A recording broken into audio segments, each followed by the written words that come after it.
Hola, ¿qué tal? Buenos días a todos. Es un gusto saludarlos. Bienvenidos a nuestra actividad sobre el régimen legal para convenios patrocinados en efectores públicos de la Ciudad de Buenos Aires. Eh, Acá en este grupo hemos convocado a miembros de comités de ética en investigación, investigadores, patrocinadores, con lo cual, bueno, vamos a tener una oportunidad de conversar, de hacer preguntas y de ponernos de acuerdo sobre puntos que generen alguna duda o algún debate. Estamos transmitiendo en vivo por YouTube. Calculo que está saliendo todo bien. Si alguno ahí que está en YouTube puede dejar un mensaje diciendo que está funcionando bien, lo agradecería. Eh, Ahora va a abrir la actividad la doctora Andrea Andreacchio, que es la directora general de Docencia, Investigación y Desarrollo Profesional, y también es la presidenta del Comité Central de Ética en Investigación. Escuchamos a Andrea y luego seguimos. Bueno, esto de salir por YouTube es un tema, ya falta que nos salgamos por la tele en directo, ya tenemos casi streaming. Bueno, nada, en realidad yo quería darles la bienvenida, agradecerles que se hayan conectado en el día de hoy. Decidimos hacerlo de esta manera porque la verdad es que no queríamos dilatar más el tema de la presentación formal. Ya con algunos de ustedes hemos tenido algunas charlas, pero queríamos hacerlo con el resto de la gente. Ustedes saben que estamos próximos al examen de residencia, con lo cual lo íbamos a tener que dilatar por un tiempito más y para hacerlo en forma presencial, así que decidimos hacerlo de esta manera. Para mí es un gusto que estén todos acá conectados. Es también es motivo de digamos, no sé, no les quiero decir orgullo por la dirección porque me parece que suena mal, pero ha sido un trabajo muy arduo que tomamos todos en este camino, la gente de la dirección y la gente de las empresas y de KM que nos han acompañado en este camino.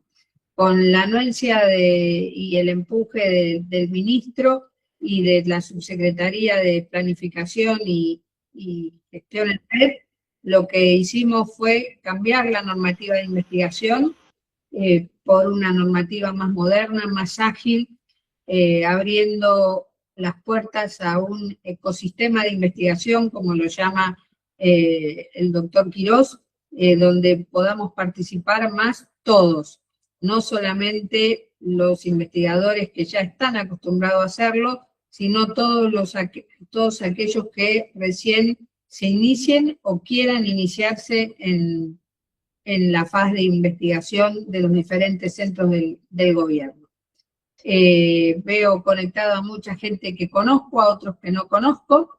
A todos les agradezco su presencia. Adriel, ustedes ya saben, es nuestro asesor legal en este tema de investigación y él es el que va a estar no solamente a cargo de toda esta presentación, sino que es quien va a estar y tiene la interminable tarea de guiarlos a todos ustedes por este camino que a veces es un poco más arduo, pero que estamos intentando que sea mucho más sencillo y sobre todo más ágil para poder hacer del sistema público del gobierno de la ciudad un ecosistema de investigación más amigable para todos. Adriel, te dejo, yo me voy a desconectar porque tengo que irme a seguir con el tema del examen, que como ya saben, me faltan 4 días y tenemos 8.200 personas a cargo, así que estamos avanzando paralelamente con las dos cosas. Adriel, te dejo, gracias a todos por la participación y cuentan con esta dirección para todo lo que necesiten y para todo lo que podamos avanzar. Muy bien, bueno, gracias Andrea por la presentación y por las palabras. Yo no me presenté porque a esta altura creo que ya es una pregunta. Bueno, para los nuevos, soy Adriel Reutemann, soy abogado. en este régimen. Voy a compartir mi pantalla. Y la idea es, voy a hacer una breve presentación para explicar un poco la normativa nueva y después dejamos abierto para preguntas, para que podamos conversar, charlar, sacarnos dudas. Si quieren pueden ir dejando las preguntas que les vayan surgiendo a través de los mensajes, ya sea acá en Meet o en YouTube, y las vamos a ir levantando y vamos respondiendo cada una, y si no después, bueno, vamos abriendo los micrófonos, van levantando la mano y vamos conversando. Yo les adelanté, antes de que empiece, un enlace con un documento que armamos con algunos links que son de utilidad. Nuestra página está un poco desordenada porque ha habido algunas dificultades recientes, pero que tienen que ver con la programación en sí del sitio web. Entonces, me pareció que presentarlo de una manera ordenada puede ayudar a resolver algunas dudas. Ahí están todos los modelos vigentes, la normativa y todos los enlaces de interés que van a acompañar un poco la charla de hoy y que creo que puede ser para la práctica cotidiana de los que están involucrados de alguna manera en estos procedimientos. Bueno, hoy vamos a repasar muy brevemente el marco anterior, de dónde venimos, en qué consiste el convenio marco, planes de trabajo y el régimen económico actual, con tinte netamente operativo para que entendamos un poco cómo funciona y qué es lo que tiene que hacer cada una de las partes en este proceso nuevo. Recordaba muy bien que a partir del año 2019, en realidad desde mucho antes venimos con un régimen parecido, pero la última modificación había sido en 2019. Nosotros teníamos una lógica en que para cada estudio que se hace en cada hospital, en realidad no para cada estudio, sino para cada centro de un estudio, había un convenio específico que se firmaba, que era un convenio tripartito, firmado por el investigador, el patrocinador y el ministro de Salud. Como se firmaba en cada caso, bueno, esto generaba algunas ralentizaciones en el proceso, fundamentalmente porque, bueno, la firma del ministro es una firma que tiene un proceso administrativo, que tiene una revisión legal y técnica, porque es la misma firma, la de este convenio, que era de una resolución ministerial, que era la que tiene que ver con la gestión y administración de los centros de salud. Bueno, entonces, involucrar este proceso en una lógica de procesos administrativos más amplios y más complejos generaba algunas demoras en los tiempos de tramitación. Entonces, habiendo advertido eso, vimos que además del tiempo que se llevaba esa tramitación, también había una repetición innecesaria porque son las mismas condiciones generales que tal vez para un mismo pagador se repetían una y otra vez y en cualquier caso, si se resuelven una única vez y después se van repitiendo, se puede hacer un poco más eficiente el proceso.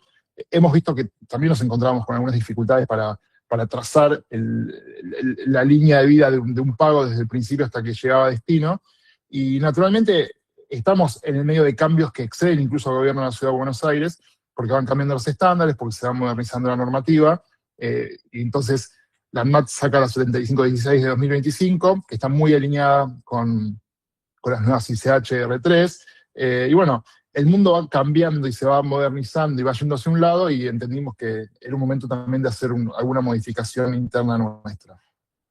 Entonces tenemos un modelo actual, el cual abandonamos la lógica del convenio tripartito individual para cada centro con un estudio. Siempre estamos hablando del universo de las investigaciones en salud con patrocinio privado, que se hacen en efectores públicos pertenecientes al gobierno de la Ciudad de Buenos Aires.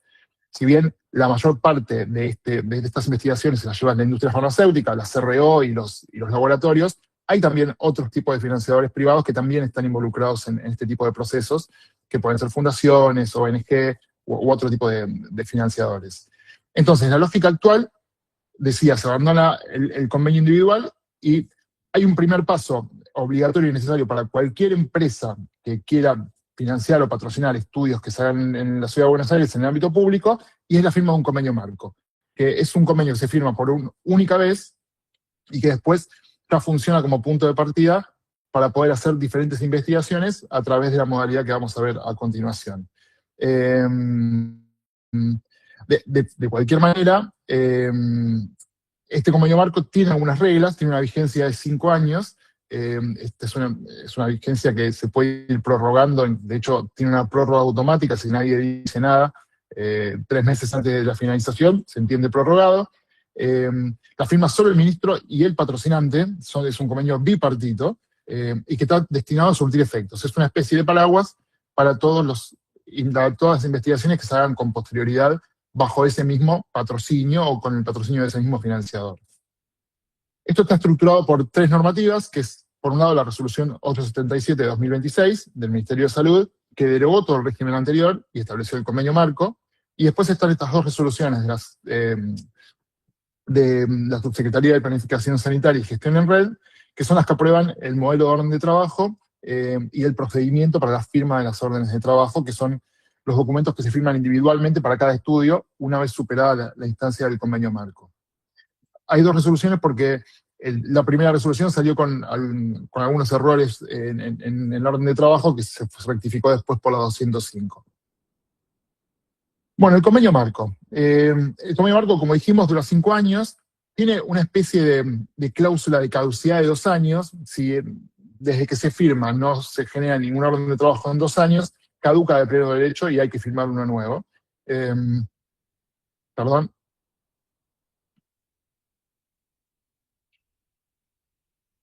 Sí. Un momento que se me salió todo.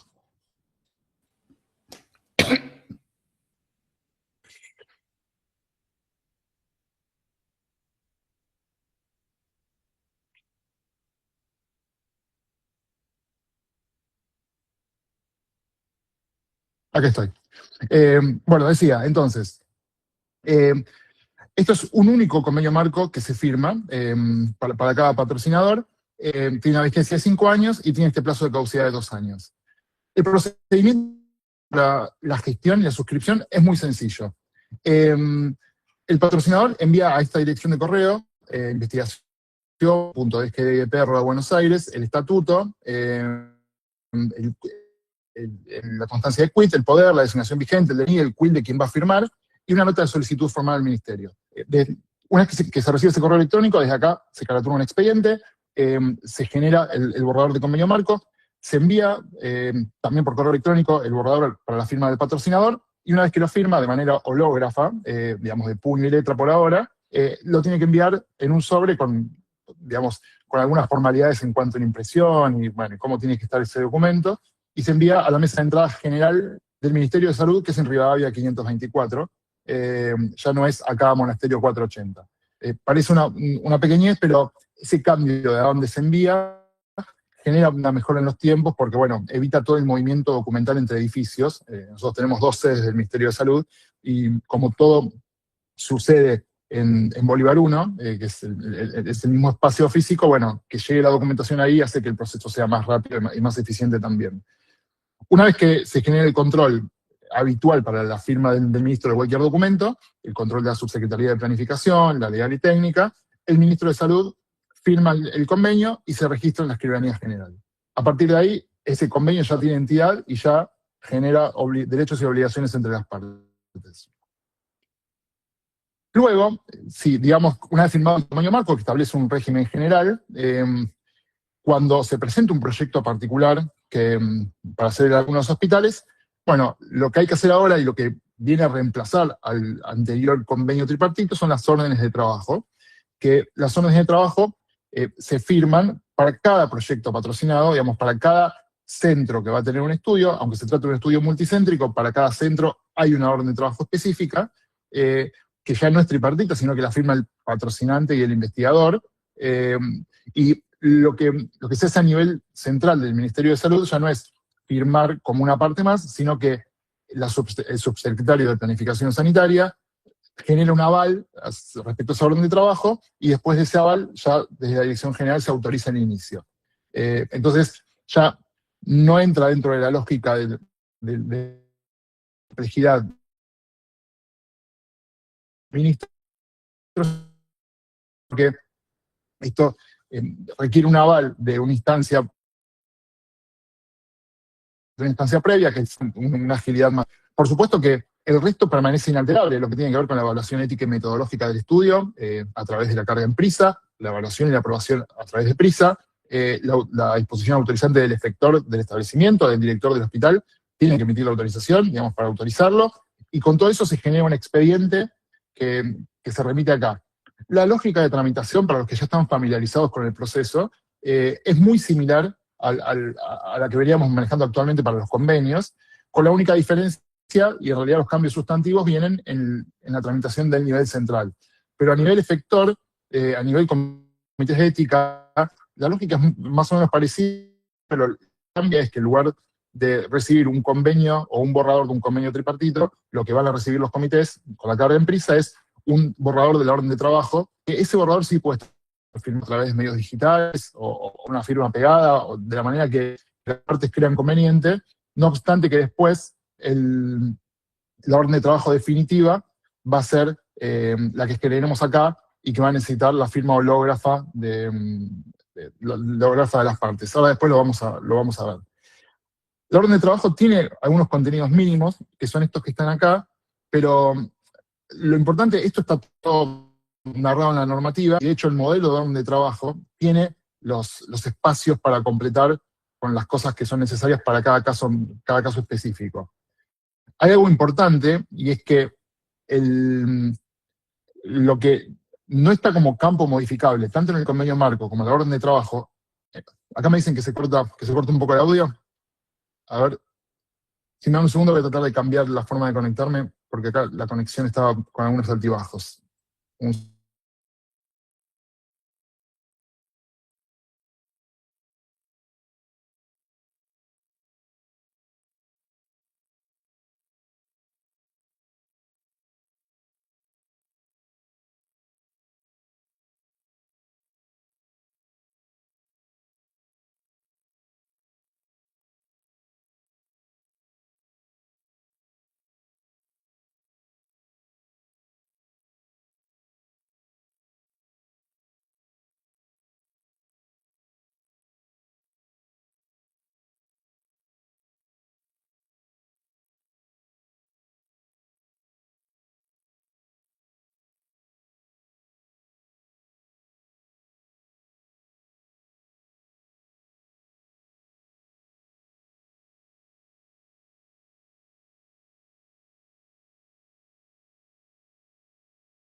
Bueno, no pude conectarme de otra manera, espero que mejore un poco el audio. Ahí me están escuchando un poco mejor.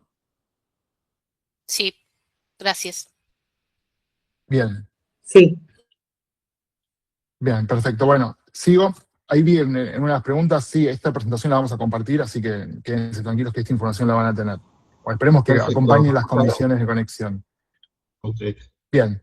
Bueno, les decía, el circuito de tramitación de la orden de trabajo.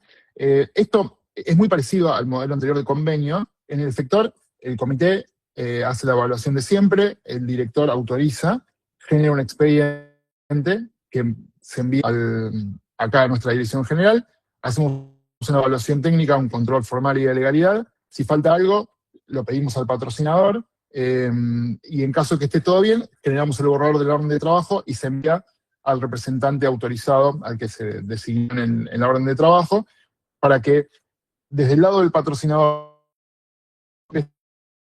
investigador generen el borrador de manera hológrafa, de puño y letra, y lo envíen también a Rivadavia 524, donde continúa la tramitación. Una vez que el subsecretario genera el aval, desde acá se emite la disposición autorizante, igual que en los casos anteriores. Puede empezar, por supuesto que está condicionado, si es un estudio que requiere una autorización de ANMAT, porque es un ensayo clínico farmacológico con fines de registro, van a necesitar también la autorización de ANMAT para empezar. Pero en lo que respecta a las autorizaciones locales del Gobierno de la Ciudad de Buenos Aires, ya estaría resuelto con la disposición. Entonces, comparando los anteriores, bueno, ya vemos, en realidad, comparando los dos elementos, hay que dejar en claro que el convenio marco es uno único que se firma, de alcance general, que tiene condiciones generales, y después la carne de cada estudio, las condiciones específicas, están en la orden de trabajo. El convenio marco es uno por patrocinador. Hay algunas consultas muy recurrentes, por ejemplo, que hacen por parte de la CRO, que dicen, bueno, pero nosotros a veces representamos a un laboratorio y a veces a otro. Bueno, el convenio marco es un convenio entre una empresa, entre una persona jurídica y el Ministerio de Salud, con lo cual, después, si en cada estudio se hace una representación de laboratorios distintos, bueno, eso se va a especificar y se va a completar en las órdenes de trabajo respectivas. Pero el convenio marco es con una empresa en particular, asumiendo derechos y obligaciones por esa empresa en particular. Las partes siempre son dos, pero en el convenio marco es el ministro de Salud y el patrocinante, y en la orden de trabajo es el patrocinante y el investigador, sin que sea parte la Subsecretaría de Planificación Sanitaria, que lo que hace es dar un aval. Por supuesto que la vigencia de la orden de trabajo está atada a la duración del estudio, mientras que el convenio marco tiene un plazo de vigencia que vimos que es renovable. Por último, acá hay cosas que no se alteraron, pero que vale la pena aclarar, ya que estamos todos acá, sobre cómo es el régimen de pagos y el régimen económico. Cambió el canon de evaluación, que anteriormente era de 2.500 unidades de compra, y ahora son 3.000 unidades de compra. Esto está fijado en el convenio marco. Esta unidad de compra se va actualizando periódicamente, como lo refiere la ley 2095. En realidad es una unidad que está muy atada a los cambios del presupuesto de cada año. Por ejemplo, este año había iniciado con un valor de 450 y ahora cambió muy recientemente, ya está actualizado en la página, a 550 por unidad, con lo cual tenemos un canon vigente de 1.650.000 pesos, que es la retribución que cobra el comité por hacer su trabajo evaluando el estudio. Después, el director, al emitir la disposición, tiene que estimar cuáles son los recursos que va a demandar para el hospital la realización del estudio, y la manera de establecer el valor de esos recursos está basado en los valores vigentes que establece FACOEP, que es el organismo que se encarga de hacer las compensaciones y de salir a cobrar las prestaciones que realiza el gobierno, el Ministerio de Salud para terceros, para las prepagas, las obras sociales. Bueno, ese nomenclador, la última actualización es muy reciente también, de mayo. Ahí les dejé el QR para que puedan escanearlo, sino la resolución es la 1922 de 2026 del Ministerio de Salud, que establece los valores actuales. Y después, el overhead sigue siendo el del 20%, que es el 20% sobre el total del presupuesto para la investigación, que incluye los gastos hospitalarios, los gastos por insumos, los honorarios del investigador y el equipo, etc. ¿Cómo se efectúa el pago? El pago se realiza exclusivamente a través de la boleta única inteligente, la UI, con la cual, digamos, el mecanismo de generación es que se los acompañe, está entre los enlaces de interés, pero es un formulario que se completa con los datos que refieren ese pago. Respecto de esos datos que refieren al pago, ahora hay que agregar un PDF del cual surja la liquidación que amerita ese pago. Digamos, ustedes dicen, bueno, estamos haciendo un pago por 100 en base al contrato, en base a lo que se estableció acá, estamos pagando 20 al Ministerio, de una liquidación que se sube para explicar la coherencia entre esos dos valores. Se genera ese formulario y desde acá, con los datos de ese formulario, se genera la boleta única inteligente que se remite por correo, y luego ustedes pueden hacer el pago a través de los medios que están vigentes, y eso nos excede a nosotros, es el mecanismo de pago del gobierno de la Ciudad de Buenos Aires. Entonces, acá hay un resumen muy sencillo de qué es lo que cambia para cada actor, que no es tanto. El cambio más robusto está tal vez para los patrocinadores, que tienen un paso más al principio, pero una simplificación progresiva y profunda después para cada orden de trabajo en particular. El convenio marco no demora demasiado tiempo, ya tenemos unos 7, 8 convenios marcos firmados, y hay órdenes de trabajo que están en curso, en proceso de tramitación. Yo sé que la primera pregunta que van a hacer todos, si no la hicieron ya, es, bueno, ¿cuáles son los plazos? ¿Cuánto tiempo va a demorar la orden de trabajo? ¿Cuánto tiempo demora el convenio marco? No hay un plazo establecido por norma. Entendemos que van a ser plazos cortos, muchísimo más cortos que los que veníamos manejando, pero es difícil hacer una estimación inicial hasta tanto tengamos el camino hecho completo, por lo menos una buena primera tanda de órdenes de trabajo firmadas, pero entendemos que es un proceso que no debería durar demasiado porque se han recortado las instancias donde estaban los aspectos más críticos de demora de tiempo. Entonces debería ser un proceso ágil, que no requiera demasiado tiempo y que con el correr de los meses fundamentalmente se vuelva previsible. Entonces, este es un poco el resumen general, en esencia, del nuevo régimen legal. Y bueno, es el momento en que quedamos abiertos a las preguntas que tengan, o comentarios que quieran decir. Sugiero que nos vayamos levantando la mano y en cualquier caso vamos estableciendo un orden para ir preguntando.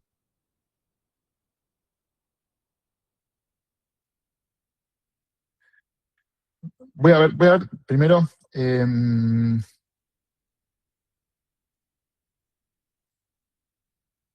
Acá dicen que en la web hay algunos enlaces caídos, el modelo del efector. En realidad, no sé si lo vieron recientemente, pero hemos actualizado los modelos de disposición para los directores de los efectores. De cualquier manera vamos a revisar si esos enlaces tienen algún problema, los corregimos. En la sección montos, costos de las órdenes de trabajo, en realidad eso se completa con lo que se estableció en el estudio. Por ejemplo, todo lo que tiene que ver con los gastos hospitalarios se nutre de la planilla, que es el anexo a la disposición del director del efector. Cuando la máxima autoridad de la institución, el director del hospital, emite la autorización, el artículo 2 tiene un anexo, en el que se establecen los gastos en que va a incurrir el efector, en base también al nomenclador de FACOT que yo les mencionaba. Eso completa lo que tiene que ver con los gastos del efector. Y después, el monto general que se establece como honorarios, como presupuesto del estudio, surge directamente del contrato financiero que se firma de manera privada entre el investigador y patrocinador, y algún intermediario, algún administrador interviniente, quien sea. Alterno con alguna pregunta en vivo, sí. Adriel, discúlpame que te es referido a esta misma pregunta. En particular, Sí. la orden de trabajo tiene un punto que es el 2.2, recursos hospitalarios y gastos del efector, a completar. ¿Ese valor es el valor que vamos a recibir como parte del anexo que genera el director del hospital? Efectivamente, ese es el valor que se completa en ese punto. O sea, lo Los vamos a recursos del efector recibir. son los que... Ujú. Perdón. Sí, son los que estima. A ver, el director se nutre de lo que le informa el investigador, en base a cómo está previsto el proyecto, y el director hace la estimación con asistencia del área administrativa, no es el director en sí, pero debe completar ese formulario anexo que en definitiva va a ser parte de la autorización y condiciona la autorización, digamos. No es solo decir, bueno, sí, estoy de acuerdo con que se haga el estudio en este centro de salud, sino que además va a demandar o se estima un gasto equivalente a, bueno, lo que dice en anexo, que es esa grilla que se completa. Ok. Es decir, casi siempre va a haber un valor, no es que nos van a informar que es cero costo, por ejemplo, porque los centros están muy perdidos y ponen, esto no debiera tener gasto de la investigación clínica para el hospital y a veces nos informan cero costo. Imposible, algún costo va a haber y tiene que referir, ¿no? Lo que pasa es que, bueno, a ver, todo depende de cómo estén pensados los procedimientos del estudio. Ajá. Entiendo que es muy difícil que haya costo cero. Uh-huh. Digamos, hay que separar lo que son, en realidad, los costos generan el presupuesto, porque lo que tiene que ver con los honorarios del personal involucrado en el estudio no es parte de esos recursos hospitalarios, sino que es parte del presupuesto general, sobre el cual también se calcula el overhead. Entiendo que los costos tienen que ver con prestaciones específicas que da el efector. Si, por ejemplo, los laboratorios se hacen afuera del efector, bueno, no es parte de los recursos hospitalarios. Comprendo. Pero si se hicieran dentro del efector, deberían ser parte de la estimación, lo mismo con las camas de internación o con la farmacia, las prestaciones. Si tienen costo cero, deberíamos asumir en uno de estos procedimientos se basan en el hospital. Si no, estoy leyendo algunas preguntas. Si Gracias. el modelo de convenio marco admite modificaciones en el proceso de negociación, y como dije de antemano, admiten modificaciones solo en las partes que son editables. Todo lo que tiene que ver con el texto aprobado por resolución ministerial, así como pasaba con el convenio, no son editables, y en cualquier caso, en la orden de trabajo se puede llegar a hacer alguna aclaración especial como para complementar o completar algún aspecto que requiera, digamos, alguna adicional de interpretación del convenio marco. Tengo en orden a Eduardo López, sí.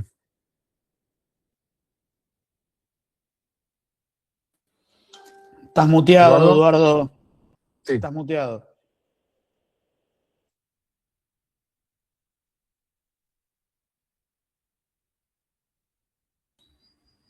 Bueno, lo dejamos ahí en stand-by. Ahí está. Una pregunta. Eduardo.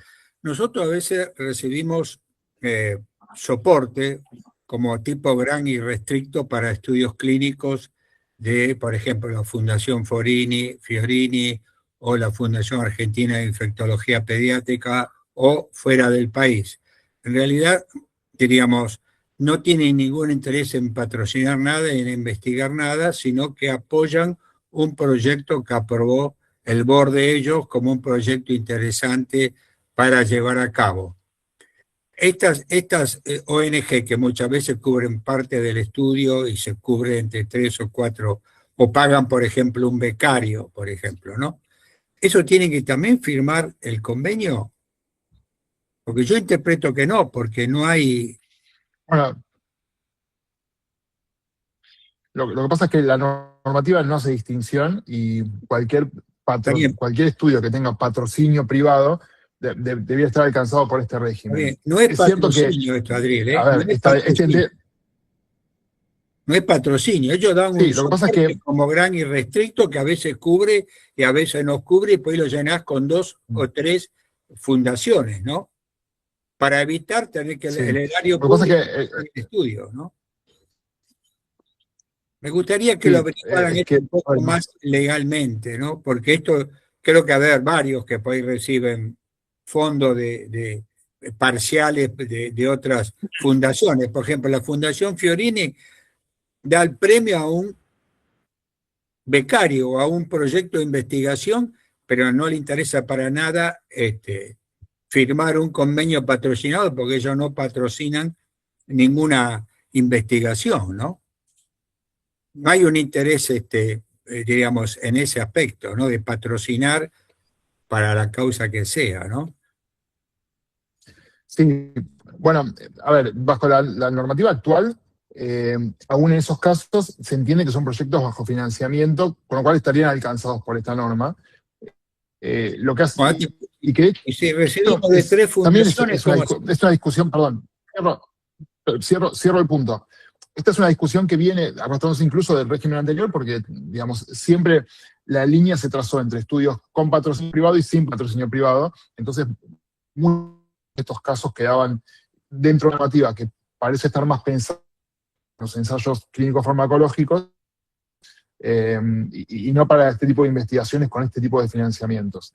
Lo que se ha hecho bajo el régimen anterior, muchas veces estos grants o estos aportes que pueden provenir de fuentes diferentes se canalizan a través de un administrador, un intermediario, que es el que, en definitiva, es el que firma el convenio con el Ministerio de Salud, que puede ser una fundación o alguna entidad, como por ejemplo, como ha pasado con algunos fondos que da el CONICET o la Agencia de Ciencia y Técnica, que incluso requiere la designación de un administrador interviniente para los fondos.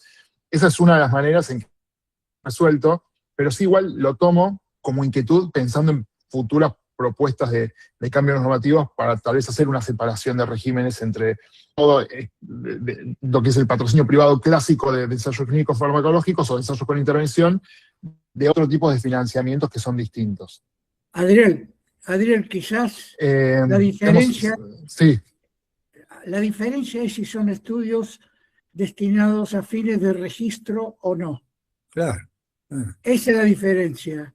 Es decir, debe haber este régimen que estamos hablando es esencialmente para estudios, investigaciones clínicas con fines de registro, que tienen que ser aprobados por ANMAT, etcétera, etcétera. Los otros son otro tipo de estudios que no se hacen con fines de registro y que probablemente tampoco deben ser aprobados por ANMAT. Entonces necesitan de una separación. Sí, bueno, tal vez esa línea divisoria dejaría fuera los fase 4, por ejemplo, que no requieren, que no son con fines de registro, pero que entrarían dentro de este régimen. Es algo igual para ver, por supuesto que no depende de nosotros, sino es una discusión más de tipo normativa a nivel ministerial, pero tal vez habría que apuntar un poco más a el mecanismo de financiamiento más que al tipo de estudio en general que se financia. Pero en definitiva, estamos de acuerdo en que sería bueno trazar una línea para hacer como regímenes más específicos para cada tipo de investigaciones, porque además te complejiza el modo de generar estructuras de financiamiento para las investigaciones y no todos deberían tener el mismo régimen. Lo tengo a Ariel Karoniski, ¿qué tal? Buen día. Perdón, perdón. yo hice el comentario, pero tengo dos cuestiones básicas. Cuando se dice que la dirección va a autorizar una vez aprobado el protocolo por ANMAT, no es lo mismo. Exacto. Eso es lo que salió escrito. Es decir, la disposición 76. Es un error de la presentación, ¿eh? No es. Perdón.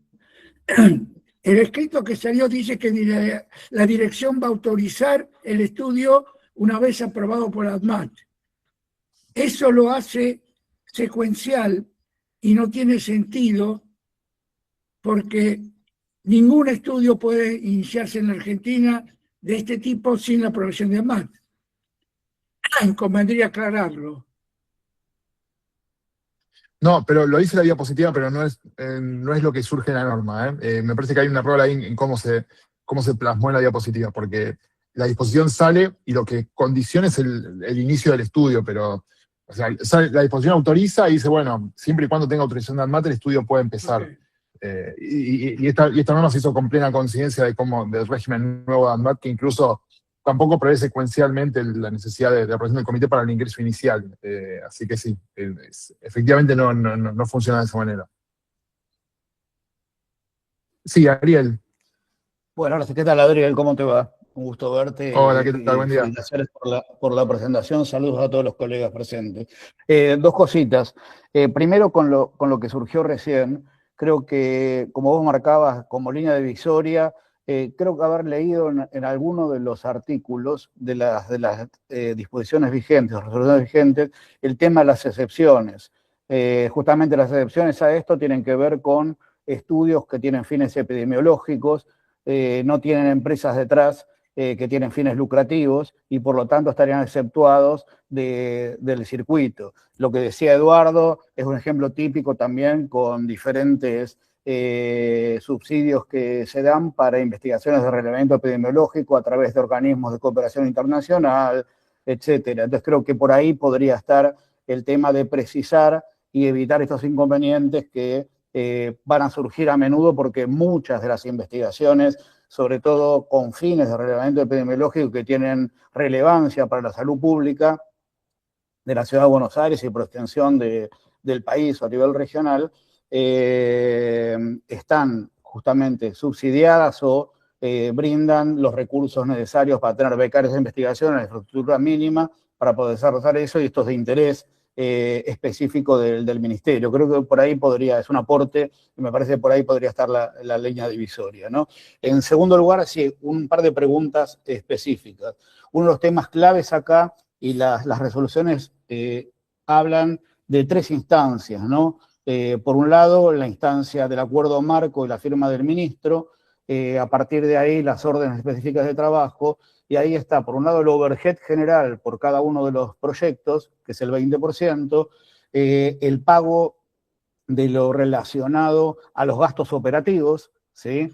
Y en tercer lugar, ahí sí, en las órdenes de trabajo aparece otra figura, que es la del investigador principal, como principal responsable a nivel institucional, que firma con el patrocinante la orden de trabajo supervisada y avalada por la Subsecretaría de Planificación Estratégica, ¿no? La pregunta que surge acá es, todo el dinero en cada una de las instancias ingresa por esa boleta única y a una cuenta única que está dependiendo de la subsecretaría, y de ahí se hace la distribución a los hospitales, de ahí se hace la distribución por orden específica de trabajo a los investigadores y a los equipos y a los gastos que incurre el hospital, porque este es un punto clave a la hora también de procesar esos pagos, ¿no? Que lleguen realmente a donde deben llegar. ¿Cómo está previsto eso, si es que lo vieron? Esa es la pregunta principal. Bueno, bien, bueno, sobre el primer punto estamos de acuerdo. Creo que una de las conclusiones que van a quedar como puntos a trabajar en lo sucesivo es, bueno, trazar la línea sobre qué investigaciones deberían estar alcanzadas por este régimen, por otras y cuáles no, y bueno, deberían estar alcanzadas.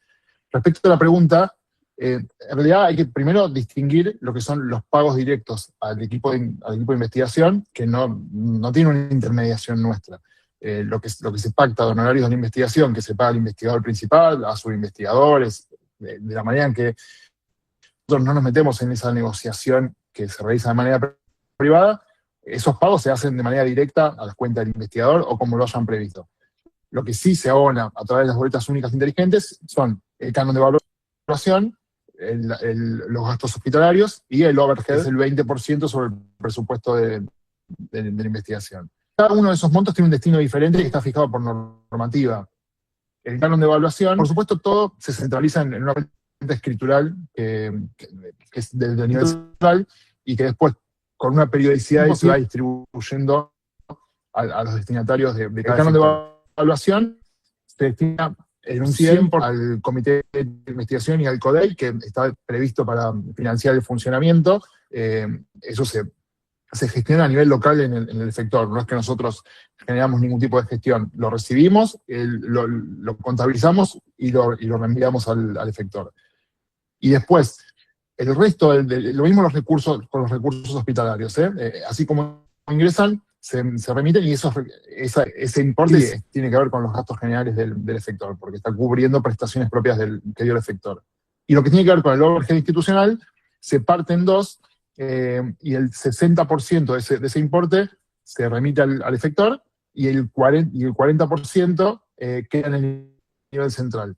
Los dos importes tienen como finalidad, digamos, tanto 60 como 40, tienen como finalidad que le da la norma, el decreto 58/2011, que sean utilizados para la promoción de la investigación que no está financiada por la industria farmacéutica.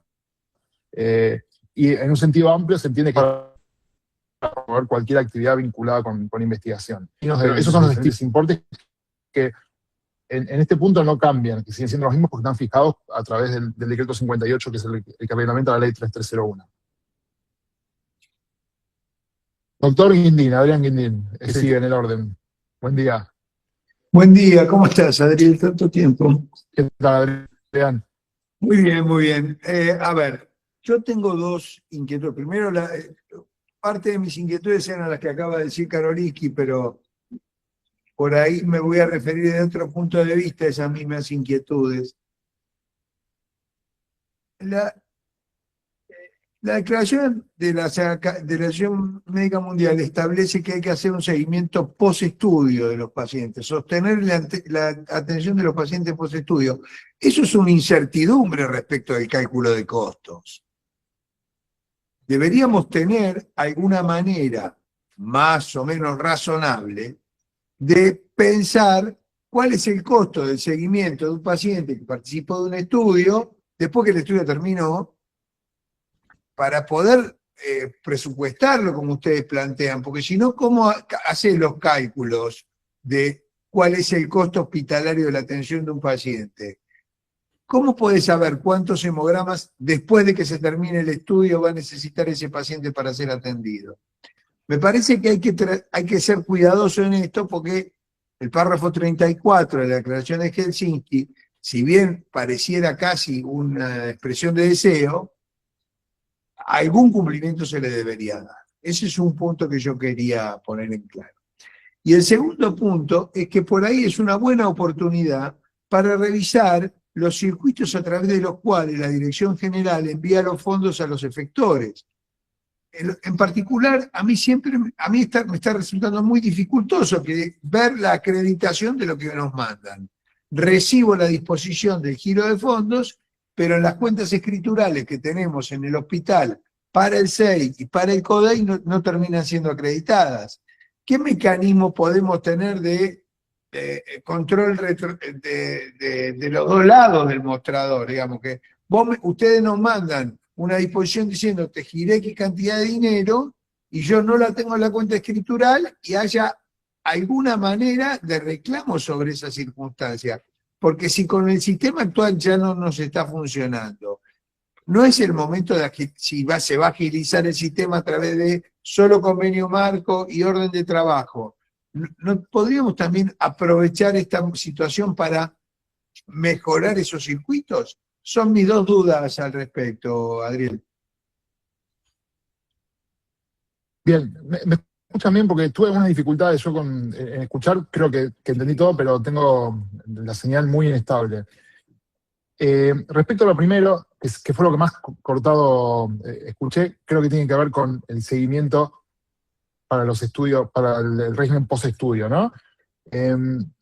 Más allá de lo que dice Helsinki y lo que dicen las ICH nuevas, no hay que desatender lo que dice la disposición 7516 de ANMAT, que tiene algunos artículos en unos anexos referidos al acceso post-estudio, y en realidad el Comité de Ética de Investigación tiene un rol bastante importante. Si bien no resuelve todo lo administrativo y lo de seguimiento de prestaciones, como refería Adrián, pero sí es el Comité de Ética de Investigación el que define, bueno, no, cuál es el mejor o cuál es la mejor línea para seguir con ese paciente que terminó y que pudo haberse visto beneficiado por su participación en el estudio. Para Adriel, no puedes pedirle al Comité de Investigación que calcule cuántos hemogramas va a necesitar el paciente después. No, pero para cerrar la idea, esa intervención del comité que genera un dictamen, que genera una aprobación, una evaluación, puede ser un buen punto de partida para pensar una estimación posterior. Esto, a ver, como todo cambio es un cambio que tiene progresividad y esto incluye también la respuesta a la segunda pregunta. Estamos empezando un trabajo de ordenamiento del régimen general para mejorar la trazabilidad de los pagos, del flujo de los fondos y los tiempos de tramitación. Es un primer paso que tiende a ordenar en los pasos siguientes todos estos aspectos, incluido el mecanismo de acceso a los fondos una vez que nosotros lo transferimos al hospital, de pensar mecanismos transparentes, mecanismos que faciliten el acceso y que esos fondos se vean y que puedan cumplir con la finalidad que prevé la norma. Estoy de acuerdo con que son temas para atender, pero bueno, como todo cambio requiere primero enviar las bases, generar un poco que se mueva la rueda con estas nuevas bases y en base a eso ir generando después los circuitos posteriores y los cambios posteriores, entre los que se incluye esto, fiscalizar de qué manera se efectiviza el acceso post-estudio y las prestaciones derivadas de ese acceso post-estudio y el flujo del circuito de fondos dentro del hospital una vez que se transfiere. Kiki, Claudia Bukotich, amiga de la casa, buen día.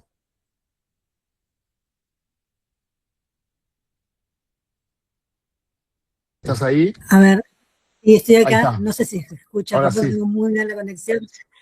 Qué gusto, Adriel. Buen día para todos. Lo mío es muy breve y entiendo que todo cambio requiere de echar a andar esto y después ir pensando en algunas cuestiones de mejora como se hizo ahora. Entiendo que es una mejora muy importante esta forma de trabajar. Lo mío es muy técnico. Digo, nosotros asesoramos siempre con la estimación de los gastos a la dirección. En este caso, cuando nombraste el formulario del artículo 2, estamos hablando de la planilla de gastos hospitalarios, ¿no? Sí, hablamos de esa planilla, sí. Exactamente, o sea que seguiríamos utilizando esta misma planilla, porque los documentos son los mismos, esta misma planilla, digamos, como anexo de la disposición con gastos que se generó con con la nueva normativa. ¿Estamos de acuerdo? Ah, bueno. Efectivamente, y fijando los valores en base al nomenclador vigente de FACOEP. Sí, eso quedó muy claro. Esa era mi pregunta. Gracias, Adriel. Bien, Patricia González. Buen día.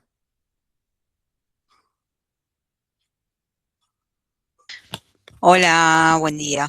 ¿Cómo andan? Hola. Adri, tengo una pregunta. Que estuvimos dándole vueltas a esto del convenio marco y la OT. Entendemos que el convenio marco se firma, bueno, en este caso nosotros Resolution, con el ministerio por única vez por 5 años. Y la OT se firma, es estudio dependiente, por cada estudio nosotros con el PI. Pero vi en una de las slides que luego se firma por el subsecretario era que decía. Sí. O sea, una vez que tenemos la OT firmada, ¿tiene que ir igual al ministerio a ser firmada? Sí, en realidad no es que firmar, sino que es un aval previo a la autorización definitiva de la dirección. En tanto antes el convenio requería la firma del ministro como parte, ahora si bien el Ministerio de Salud no es parte de ninguna manera en la orden de trabajo, sí requiere un aval del subsecretario de Planificación Sanitaria, que es la instancia previa a la autorización después de la dirección general, de nuestra dirección general. Y esa es la finalización del proceso. Entonces, tal vez como para refrescar, porque vi ahí algunas preguntas escritas que van en el mismo sentido. Para refrescar un poco el proceso bien operativo, el efector interviene a través de la evaluación de su comité de ética y de investigación para los aspectos éticos y metodológicos. La dirección emite la autorización, en la cual, bueno, decide aprobar el estudio para ese hospital y los gastos hospitalarios a través de la planilla. Eso genera un expediente que viene a la dirección general, que se genera, el propio hospital lo genera. Desde acá nosotros hacemos la orden de trabajo en borrador, que enviamos por correo para negociar y concordar con el patrocinador. Una vez que estamos de acuerdo, el patrocinador la imprime, la firma de manera hológrafa, la firma del investigador y la remite al Ministerio de Salud, a Rivadavia 524, para que tramite de esa manera la parte física, y en paralelo la parte del expediente digital también la seguimos tramitando nosotros, y todo confluye en la Subsecretaría de Planificación, donde la máxima autoridad, que es el subsecretario Daniel Ferrante actualmente, da el aval y vuelve a la dirección para que emitamos nosotros la autorización definitiva. Perfecto, es un proceso entonces todo esto es bastante post-aprobación del comité. O sea, una vez que aprueba el comité, ahí recién hacemos... Ahora, Correcto. perdón, Adriel, complementando tu detalle, me queda una duda. El que presenta por correo electrónico la orden de trabajo finalmente es el efector, digamos, el centro, o nosotros, porque según tu explicación, el que completa la planilla y genera un expediente frente a CABA es el director del hospital. Entonces mi duda es, la orden de trabajo tiene un documento, que es la orden de trabajo, y un dossier vinculante, ¿sí? Con una serie de documentos. Entonces, el director remite por un expediente a CABA la orden de trabajo, ustedes lo completen y nosotros lo firmamos. ¿Y qué pasa con el dossier? ¿Lo sube el centro o lo subimos nosotros al mismo mail?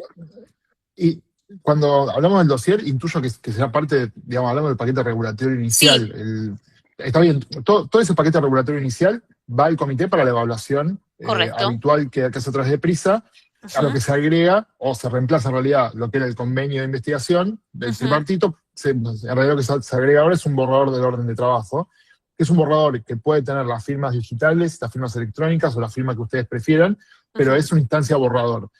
De ese borrador nos nutrimos nosotros para generar después la orden de trabajo definitiva, que en principio replica esos datos en la medida que tengan, de que cuando revisemos la póliza, bueno, tenga concordancia, cuando revisamos el contrato financiero tenga concordancia, y ese proyecto de orden de trabajo que nosotros generamos, lo enviamos por correo electrónico para acordarlo con la contraparte, que sería el patrocinador, y una vez que está acordado, bueno, ese es el que finalmente tienen que firmar de manera hológrafa el investigador, el patrocinador, y enviar por correo o a través de un sobre a la subsecretaría. Ok, pero el director genera un expediente con una...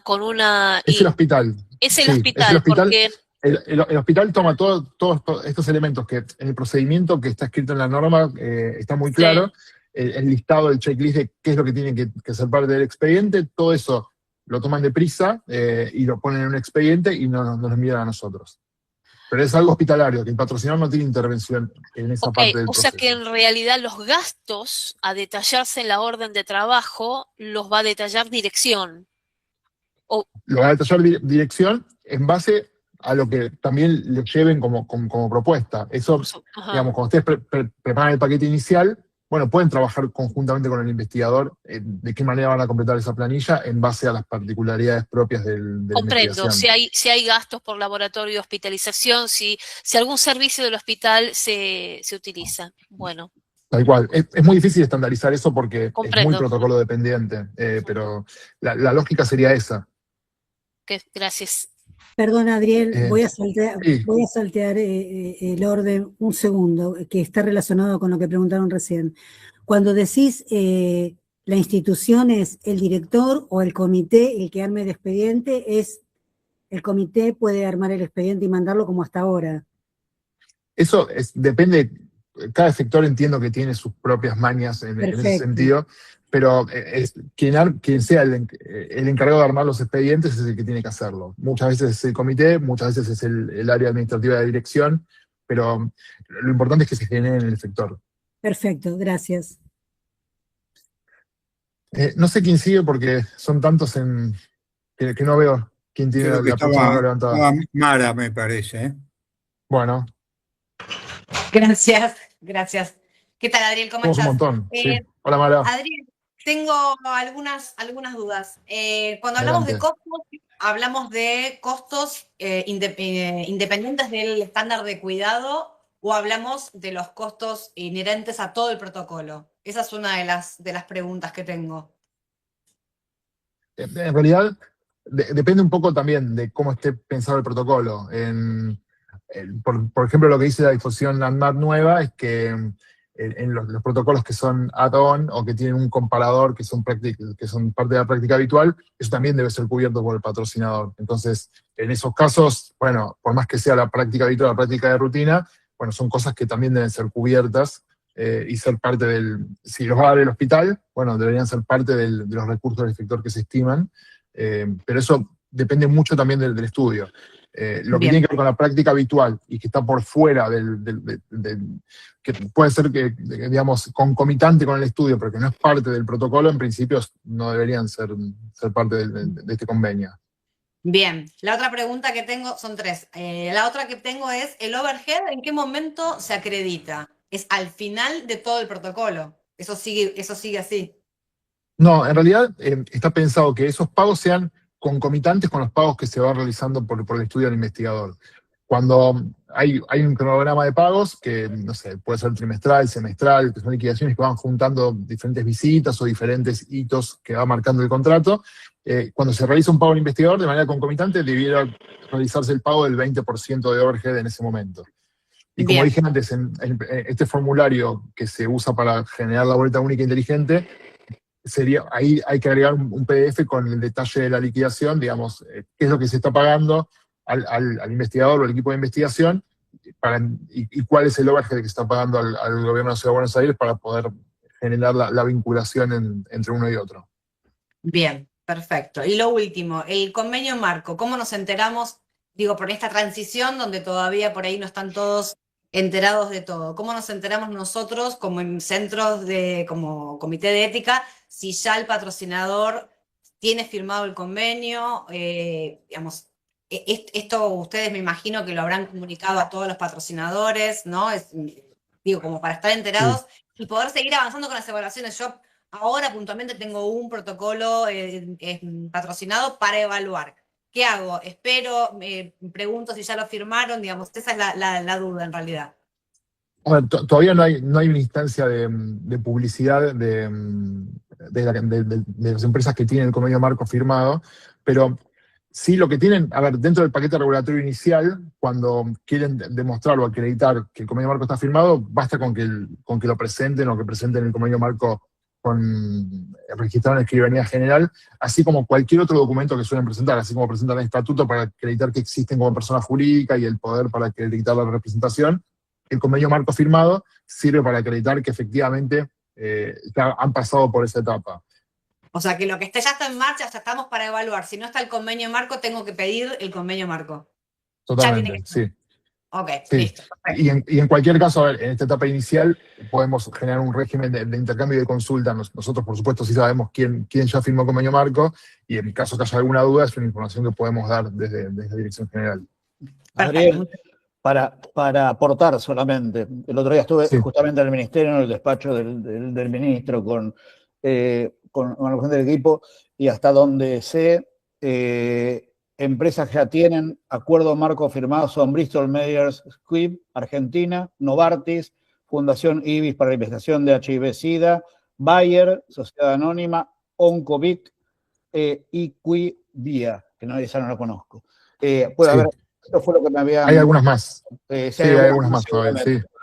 Digo, como para aportar solamente, ¿no? Sí, y a ver, al final del camino, si bien siempre hay algunas que son, bueno, como las que están más fuera del circuito, pero al final del camino no van a ser tantos los que tengan convenio marco, porque tampoco son tantos los que recurrentemente, por lo menos en esta instancia inicial o en los años anteriores, venían haciendo investigación. Aspiramos a que estos cambios generen condiciones para que se acerquen nuevos actores y nuevos financiadores para ir ampliando el catálogo, pero en principio los que suelen hacer investigación ya tienen el convenio marco firmado o en proceso de firma. Bien. ¿Quién seguía? Perdón. Y Anina, y después yo. Bien. ¿Qué tal? Mucho gusto, buen día. Yo soy Anina. Hola. Tengo mi orden de trabajo, un convenio marco, que hoy estoy enviando al ministerio. Quería saber específicamente esto. Yo llego a este punto y no sé, lo entrego en el ministerio y de ahí ya puedo arrancar la investigación a reclutar pacientes o tiene que pasar alguna otra instancia. Ya sé la parte donde firmamos todos y tengo la orden de trabajo que va en triple copia al Ministerio de Salud. Sí, escuché un poco cortado, pero creo haber interpretado la consulta. Cuando se envía la orden de trabajo a la subsecretaría, eso culmina una parte del proceso, pero no habilita al reclutamiento de pacientes. El proceso termina con la disposición que emite nuestra Dirección General, que es el paso, digamos, posterior. Una vez que el subsecretaría recibe la orden de trabajo, genera el aval, nos manda el expediente a nosotros y generamos la disposición. Estos, para que queden claros, son pasos que no tienen demasiada complejidad atrás. Como les decía al principio, la firma del ministro tiene detrás la intervención de diferentes instancias con aval y una revisión legal y técnica muy profunda, que además es la revisión legal y técnica de todo lo que le llega al ministro. En cambio, este aval que da el subsecretario y la disposición que emitimos nosotros son cosas que son prácticamente automáticas. Entonces, probablemente el primer tiempo, que va a ser el periodo de aprendizaje para todos, va a tener alguna demora, pero en breve, cuando se empiece a aceitar y empiecen a fluir las órdenes de trabajo, debería ser un proceso que no demore demasiado. ¿Y esa disposición cómo nos enteramos? Esa disposición nosotros se la notificamos al patrocinador, al representante, al autorizado en la orden de trabajo. Bien. Y la segunda pregunta, los pagos para que se cobre el overhead, ¿nosotros lo tenemos que ir subiendo a prisa? En realidad es una obligación más en cabeza del patrocinador que del investigador, pero entiendo que por sistema los dos están habilitados para generar carga de pagos en prisa. Bien. Muchas gracias.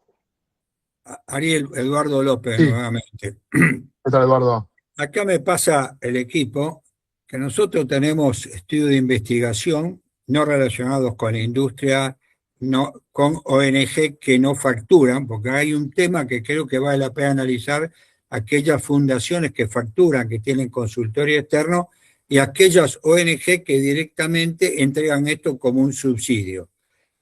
En algunos estudios, yo tengo 2 o 3 organizaciones que me pagan, soportan parte del estudio, incluso como somos una unidad asociada al CONICET, a veces también entra el CONICET. Yo creo, teniendo en cuenta un poco la sugerencia de Ariel, habría que hacer alguna excepción en esto, porque si no prácticamente es imposible que alguna ONG genuina, estoy hablando, genuina, ¿no?, soporte un estudio asumiéndolo el overhead del 20%, llevar esto, a vos te están entregando parte de un subsidio como un gran irrestricto porque les pareció que era bueno el estudio, digamos, no tienen otro objetivo. Entonces me parece, Ariel, que habría que buscar alguna excepción a esto porque muchos de nosotros vamos a perder opciones y además cómo yo puedo armar lo del CONICET, que es otro tema, ¿no?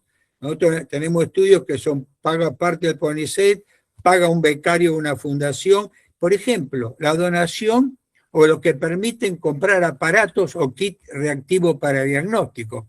¿Cómo le iba a hacer pagar overhead a una ONG, digamos, que te está donando un equipo, que queda en el hospital además, ¿no? Me parece que habría que analizarlo esto y generar, diríamos, algunos criterios de excepción. Yo estoy de acuerdo que las fundaciones ONG que facturan, que tienen consultorio externo o que hacen trabajos para la industria, ya sea directas o forma indirecta, entran dentro del circuito. Me cuesta trabajo entender, diríamos, ONG que te dan kit para diagnóstico que no le cuesta nada al hospital, que te compran aparatos, en el caso nuestro nos han comprado aparatos, y además otra te paga un becario. Me parece, Ariel, que esto habría que analizarlo desde una perspectiva un poquito más amplia, ¿no? Porque si todos son efectores, es probable que a una ONG que viene del extranjero, que te dé un aparato, te va a decir, no, a mí no, esto no me haga llenar paperwork, porque no, me interesa es el proyecto de investigación y pagar el aparato que usted me solicitó. Yo no sé si hay otro grupo de investigadores que están en situaciones parecidas. Yo hace más de 10, 15 años que no hago estudios para la industria, por ejemplo. Digamos, yo estoy a través de distintas fundaciones y parte del CONICET. Así que me parece, Ariel, que me gustaría que te llevaras como este mensaje de poder generar alguna excepción, básicamente de ONG y fundaciones que no facturan y que no dan prestaciones a la gente, ¿no? O que hacen estudios indirectos para la industria. Me parece que hay un grupo, estoy seguro que hay un grupo, que no soy el único, que tienen este tipo de búsqueda de financiación, ¿no? Porque si no hay que cargar solo al hospital, cosa que es un absurdo. ¿Quién lo va a pagar? ¿Me explico? Sí, totalmente de acuerdo. De hecho, como lo hablamos en la primera intervención y después también cuando lo planteaba Ariel Kanoninsky, es naturalmente un tema que tomamos de este universo de investigaciones que en principio deberían ser alcanzadas por un régimen diferenciado para atender a las particularidades propias que tienen estos estudios o estos proyectos. Por supuesto que es algo que tomamos y como había dicho en su momento, estamos empezando algo, sentando las bases de un cambio que pretende ser más profundo y modificar no solo el nicho de las investigaciones patrocinadas por la industria, sino generar un verdadero ecosistema de investigación. Y esto que menciona el doctor López y que se replica en muchos modelos, ¿eh? No es ni por asomo la primera vez que nos plantean esto, porque de verdad es algo recurrente. La idea es que el ecosistema de investigación se pueda nutrir de los recursos económicos que generan estas instancias de investigación que estamos trabajando hoy fundamentalmente, para mejorar o hacer que fluyan mucho mejor para otros que no investigan tanto, o para profesionalizar algunos equipos o formar algunos equipos que puedan traer investigación nueva y de otras características a nuestros centros de salud. Totalmente de acuerdo y desde ya es uno de los puntos centrales que nos llevamos hoy de esta reunión. Gracias, Adriel. Ojo que lo mío no es crítica porque me parece buena esta apertura, sino es una sugerencia para ayudar a optimizar, ¿no? Sí, es que no se toma como crítica en absoluto. Este espacio es un espacio para eso, es un espacio de intercambio que además es especial porque hay varios grupos de actores involucrados y me parece que son buenas instancias para que surjan iniciativas como esta. Así que desde ya siéntanse libres de plantear o de manifestar lo que crean conveniente porque es el espacio para eso. Jimena. Hola, Adriel, ¿cómo estás? ¿No? Sí, Jimena Buenos Díaz. días. Hola, ¿cómo estás? ¿Me escuchas? Buenos días a todos, ¿cómo andan? Bueno, como representante de CRO de IQVIA, para los que no me conocen, quizás mis preguntas sean un poco más técnicas. Estaba consultando por el tema de la orden borrador que va a ser firmada, puede ser electrónicamente, por patrocinador e investigador principal antes de la elaboración del comité. Y después, una vez remitida al ministerio, nos van a presentar la versión final para firma manuscrita. Mi pregunta es, la primera, la OT que firmamos de manera electrónica, el borrador, ¿hay forma de marcarlo como borrador, como draft, alguna marca de agua, algo? Porque si no vamos a estar firmando 2 veces un mismo documento y con las mismas partes, digamos, entonces como que quedaría un documento no válido, firmado pero no marcado como no válido inicialmente. Esa es mi consulta, una de mis consultas. No hay ningún problema. Hoy vino fácil. Cuando Jimena escribe correos, escribe correos largos con muchos puntos. Esperaba mucho. No, pero está bien igual. Es una manera ordenada, que cada uno tiene sus formas. No, lo pueden marcar como quieran, porque ese documento es un documento que es un borrador y que nosotros lo miramos más que nada como repositorio de la información que va a ser parte del orden de trabajo definitiva. Así que ese documento en sí, como quieran y agregarle todo lo que ustedes... De hecho, lo pueden firmar de la manera que quieran. Lo importante es que llegue ese borrador y que tenga la información necesaria. Bárbaro. Después te hago una consulta más. En alguna sección del convenio marco habla de que tenemos que presentar información sobre el reclutamiento. Quería saber si hay detalles sobre qué hay que presentar, en qué instancias, si algún tipo de instructivo de cómo subirlo a la plataforma. En realidad, hoy por hoy, la funcionalidad que tiene la plataforma, que es de uso obligatorio para los efectores pertenecientes al gobierno de la Ciudad de Buenos Aires, para los comités, hay un módulo de seguimiento en el que se puede cambiar el estado, se debe cambiar el estado de la investigación a medida que avanza el estudio, si está iniciado, reclutando, hay diferentes líneas de estudio, y después el procedimiento de reaprobación de los informes periódicos y el informe final también tiene una instancia de presentación en Prisa, incluso los reportes de eventos adversos también. Esto es todo un módulo de seguimiento que lanzamos hace creo que 2 años, si mal no recuerdo, que es de uso optativo para los establecimientos privados, pero es de uso obligatorio y mandatorio para las instituciones, los efectores públicos del gobierno de la Ciudad de Buenos Aires. Entonces, esas serían las instancias actuales para ir cargando esa información y esas actualizaciones. ¿Hay algún tipo de instructivo o algo por el estilo, capaz que en la web shop? Sí, en la página de Prisa, que es uno de los enlaces del documento inicial que les compartí, que ahora se los puedo volver a compartir porque se sumaron un montón de personas después. En la página de Prisa, primero están todos los instructivos para la parte general, para investigador, patrocinador y comités, pero después también está para el módulo de seguimiento. Está bien. Y la última, no molesto más. La declaración jurada que hay que presentar como parte del paquete, ¿el template no lo vi? ¿También está subido en la plataforma? El template, ese template creo que no está porque hay que venir cuando se derogó la 2476, entre todas las derogaciones se derogó también esa declaración jurada que era parte de los anexos y no se restableció un nuevo modelo. Por el momento seguimos manejando esa, sin un apoyo normativo atrás, pero por el momento sigue siendo esa, por supuesto de manera complementaria con la de ANMAT. Dale, bárbaro. Gracias, Adriel. No, por favor. Sigue Pab Kovac, supongo que será Pablo. Sí, Pablo Kobayashi, de Medpace. Hola Pablo, ¿cómo estás? ¿Qué tal, Adriel? No, mi pregunta era técnica, era lo del anexo 3 que mencionó Ximena, creo, que era parte de la resolución 2476 que fue derogada por la 877, solo para estar alineados que los comités no lo van a solicitar más y en su lugar solo la que pida más, ¿no? El compromiso a... La realidad es que, como decía, no tenemos apoyo normativo detrás, pero sugerimos que se siga esa declaración jurada. Probablemente en los próximos días haya alguna rectificación o alguna normativa adicional estableciendo los modelos de esas cosas que quedaron por la derogación, pero es un hecho que el anexo fue derogado y no fue reemplazado por otro. Perfecto, lo seguiremos presentando entonces. Gracias. Bien. Lucía Misaelian. Hola, buen día. Soy Lucía Misaelian, soy secretaria y miembro del comité del Gutiérrez.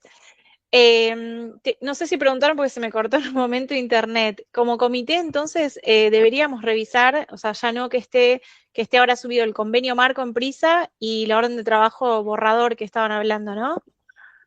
Correcto, sí. eso en reemplazo del convenio tripartito. Del convenio, claro, tripartito que venía. ¿Y algún otro cambio? O sea, no entendí que haya otro cambio con respecto a lo que revisamos nosotros en Prisa de la documentación. No, a nivel comité no hay ningún otro cambio. Bien, y de los protocolos que ya estaban, porque me siguen llegando estas dudas de los patrocinadores, de los protocolos que ya estaban aprobados antes de la nueva normativa, ¿qué pasa con esos? Porque en Prisa no quedó subido, no sabemos tampoco si ya están aprobados o no, o si van a volver a empezar, o si entran todos los del 2026, por más que eran en enero o en febrero, también en la nueva, digamos, disposición. La evaluación que hicieron los comités es una evaluación que ya es cosa juzgada, digamos, si no tienen que hacerla de vuelta. Sí. Si el estudio está aprobado, ya está aprobado. Y para todo lo que ya se encontraba en trámite, si bien la resolución 877 derogó el régimen anterior e hizo volver atrás incluso convenios que estaban en proceso de firma, si hay expedientes que ya fueron iniciados por estudios aprobados previamente, se mantienen esos expedientes y lo que se hace es agregar la orden de trabajo y agregar el convenio marco y seguir el curso de tramitación. Y lo mismo, si el comité ya hizo la evaluación con el esquema anterior, bueno, también se puede generar el expediente y en todo caso agregar la orden de trabajo que se envíe con posterioridad y enviarlo a la dirección general. Eso es parte de la transición que vamos a tener seguramente durante algunos meses, para algún residual de investigaciones que ya habían sido aprobadas antes, pero estamos tratando de darles prioridad, inclusive frente a las nuevas que inician, y usando el mismo expediente que ya tenía alguna instancia de tramitación. Ok, entonces debería, en todo caso, esperar a que me devuelvan el expediente para agregar el convenio marco y la orden de trabajo, ¿o no? No, si son expedientes que ya tenemos nosotros, de hecho Sí. con el Gutiérrez hay alguno que está tramitando así, si son expedientes que ya tenemos nosotros porque fueron remitidos, desde acá generamos esa instancia y empezamos la interacción con los patrocinadores para que envíen las órdenes de trabajo y hacer avanzar el expediente. Ah, listo, perfecto. Bueno, muchas gracias. No, por favor. Hola, creo que sigo yo, Aura de MedPace. Mira, tengo Hola, dos Aura. preguntas. La primera es, cuando solicitan la parte del DNI del firmante para el convenio, ¿sería enviar una foto del DNI o es enviar el número de DNI con el número de CUIP? No, es una foto del DNI en la cual se pueden, si quieren hacer un blureo o tapar el número de trámite o algún otro dato sensible o identificatorio, se puede hacer. Pero sí tiene que mandarla eso tiene que ver con los procedimientos que establece la normativa general para la firma de convenios marco. Entonces, en ese caso tienen que mandar un scan del documento en sí, pero que pueden tapar alguna parte, por supuesto que no sea el número de documento, pero sí algún otro dato que esté insensible, el domicilio o el número de trámite se puede tapar. Ok, listo. Y mi segunda pregunta es, cuando estaban hablando de que si, por ejemplo, en el contrato de ensayo hay un administrador interviniente, ¿este también tendría que incluirse en la orden de trabajo como parte contratante o no entra ahí, solamente los que ya tenemos? No, los que son parte de la orden de trabajo son necesariamente estas dos figuras, el patrocinador y el investigador. Así como pasaba con los convenios de investigación, en los convenios tripartitos, el administrador interviniente no solía ser parte, es patrocinador e investigador. Listo, perfecto. Muchas gracias. No, por favor. Tenemos Mercedes. Buenos días a todos. Mercedes Grisolía de PPD. Hola. Fisher, ¿qué tal, Adriel? ¿Cómo estás? Muy bien. Bueno, me alegro. Tengo 3 preguntas. Una, seguido de lo que decía mi colega de otra CRO en cuanto a la firma de la OTR, porque yo en la slide me dice que tiene que estar firmada como un draft, ¿no? Entonces, yo esa parte no la estoy entendiendo. Yo pensaba que se subía a Prisa directamente el draft, sin firma, sin nada, y luego cuando estaba aprobado, mandaban ustedes digamos, la OTR final a firmar. ¿De qué firma como draft estamos hablando? Esa parte no la llegué a comprender. Es en realidad una firma bajo la modalidad que ustedes quieran. Puede ser una firma pegada, puede ser una firma electrónica, puede ser una firma hológrafa, una firma digital. En realidad es simplemente eso, una especie de aval de las partes del patrocinador investigador de ese borrador que se sube a prisa. Así lo prevé el procedimiento que se estableció por resolución. Que ese documento, ese borrador tiene que venir firmado, pero no va a ser, como no es el documento definitivo, aceptamos que venga firmado bajo la modalidad que ustedes quieran. Ok, perfecto. Luego la OTR final se firma de forma hológrafa, ¿no? Correcto. Correcto, sí. Bueno, perfecto. Esa era la primera pregunta. La segunda, con respecto a lo que hay que pagar a la carrera del investigador, ¿no? El 20%. Hay varios conceptos que no se encuentran dentro de lo que es los procedimientos y el cronograma de visitas, ¿correcto? Léase el startup fee, o sea, los gastos de inicio, de farmacia, laboratorio, el close-out fee, bueno, varios conceptos. De esos conceptos, mi pregunta es, ¿debe abonarse, pagarse a la carrera del investigador el 20% también? ¿O estrictamente es de lo que tiene que ver con el cronograma de visitas? Eso no me queda claro. El punto es que la normativa habla sobre el presupuesto total del estudio. Entonces, entender el presupuesto total del estudio, esos rubros que vos mencionás parecían estar incluidos dentro del monto que debe pagarse. Okay. Sobre el cual debería calcularse el startup fee, y después hay algunos que son más o menos frecuentes, pero que también son parte del presupuesto del estudio. Perfecto, eso ahora me queda claro, porque la verdad que era una zona gris en convenios pasados, sinceramente. Y luego la última pregunta es, cuando hay una enmienda al protocolo que impacta en el presupuesto y por ende en lo que es el contrato bipartito, nosotros firmamos una enmienda.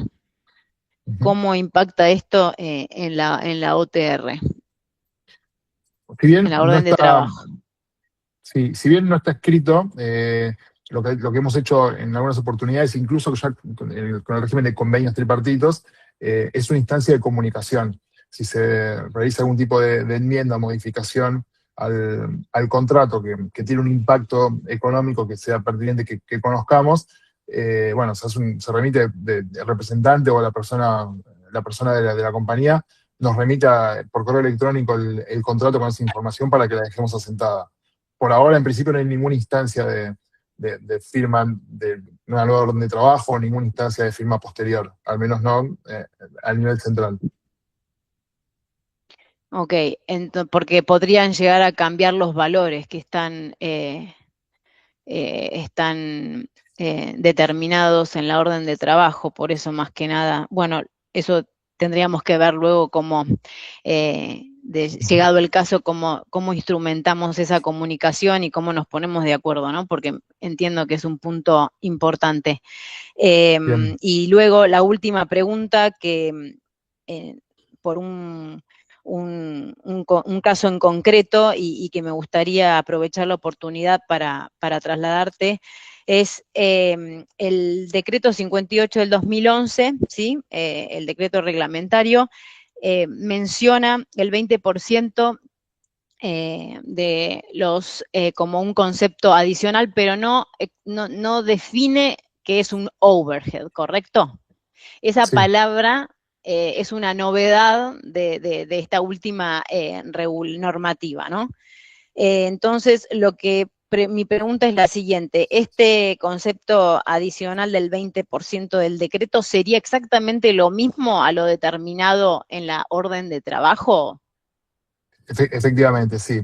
Se usó la palabra overhead que representa un poco más al concepto de gastos generales que se suele usar en el ámbito privado. Claro, correcto. Pero sí, es efectivamente, identifica ese mismo ítem del decreto 58, sí. Ok, porque se ha expresado que se tratan de conceptos diferentes, entonces quería dejar bien, digamos, quería tener bien claro el tema, a ver si efectivamente lo que yo estaba leyendo era correcto o no, pero bueno, ahora ya sí. me dilucidaste es el mismo ítem duda. nombrado de manera diferente, pero es el mismo ítem. Sí, correcto. Sí. Bueno, eso es todo por ahora. Muchas gracias. Muchas gracias por la presentación también, muy útil. Hasta luego. Muy bien. Bueno, la idea era tratar de aclarar algunas dudas y que tengamos la posibilidad de hacer las preguntas y de comentar lo que creamos que era necesario en esta instancia. Son momentos de cambio y todo cambio, bueno, va generando cosas que requieren ajuste, cosas que requieren conversación y cosas que eventualmente nos van a hacer volver a hablar y volver a encontrarnos otra vez. Si les parece bien, no habiendo más preguntas en vivo, podemos dar por finalizado hoy. Les pido disculpas por las dificultades técnicas, estuvo difícil la conexión, pero bueno, por lo menos lo importante lo hablamos.